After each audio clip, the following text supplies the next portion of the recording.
When I was a lad, my father used to send me out to the fields each day to watch over his sheep. Hey now.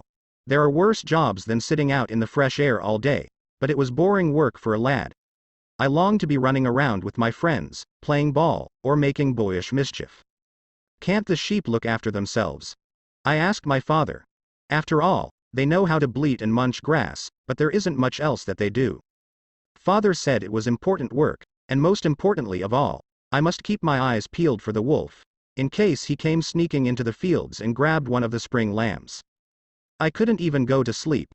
I had to sit and keep a sharp lookout. After a few weeks of this, I got so bored that I began to wish that the wolf would show up and give me something to do. Then I got thinking to myself. Let's liven things up a bit, I thought. Let's play a trick on the villagers. So I got up and ran as fast as I could into the village, shouting at the top of my voice, "Wolf! Wolf! Wolf!" The villagers grabbed sticks, rolling pins, and pitchforks and came running up to the field to chase away the wolf. But when they got there, all was peaceful. The lambs were frolicking as usual, quite unmolested. I laughed. Ha ha! Fooled you all. None of the villagers laughed with me. Some of them grumbled and the blacksmith became quite angry and shouted at me, but he was just a bad sport who couldn't see the funny side of my joke.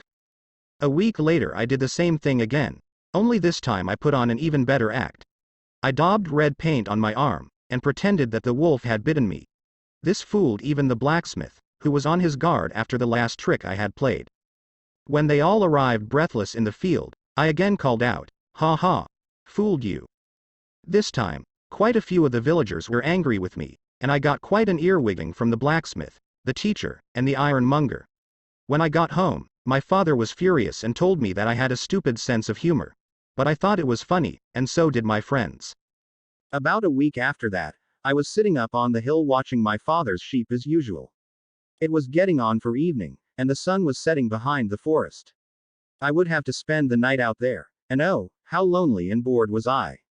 Then all of a sudden the sheep dogs started to bark and the flock was running around and bleating like they had all gone mad. Only they hadn't. There was a wolf among the sheep and he had seized a lamb. Wolf! Wolf! Wolf! I called out and I ran into the village to get help. But nobody came. Not one villager. They carried on doing whatever they were doing. Eating supper, drinking ale, or finishing off their work for the day. "Please," I said to the blacksmith. "This time it's true. There really is a wolf." But he just shrugged his shoulders. "You see, nobody believes a liar, even when he's speaking the truth, and that's why you should never cry wolf unless you really mean it." Read by Awais Mahar.